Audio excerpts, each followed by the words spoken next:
বাংলাদেশ থেকে আসছি। এখন এখানে আমাদের সৌদি আরবে আসতে হলে অনেক সমস্যা হয়। অনেকে হয়তো ফ্রি ভিসা আসতেছে, অনেকে কোম্পানির বিষয় আসতেছে, কিন্তু ফ্রি ভিসা বলতে কোনো বিষয় হয় না। এখানে আসার পরে মনে করেন যে ফ্রি ভিসা বইলা সাপ্লাই কোম্পানিতে দিয়ে দেয়। এক একজনের মাথা বিক্রি করে মনে করেন যে লক্ষ লক্ষ টাকা যারা ভিসার ব্যবসা করে তারা মাইরা খাইতেছে, ঠিক আছে? কিন্তু তারা খপ্পরে পড়ে অনেকে আসে, আইসা মনে করেন যে বিভিন্ন ধরনের ভোগান্তি হয়। আমি নিজে আমার মনে করেন যে এখানে আসছি নিজে খুব কাছের মানুষের মাধ্যমে।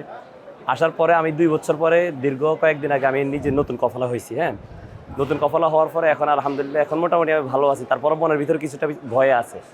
তার কারণ হচ্ছে ২ বছর ধরে মনে করেন যে এখানে থাকছি, বড়দিয়ার ভয় এবং কি আপনার ইয়ার ভয় হয়, পুলিশের ভয় হয়। সব কিছু মিলে মনে করেন যে রিক্সে থাকার আগে প্রতিনিয়ত রিক্সে থাকছি আমরা।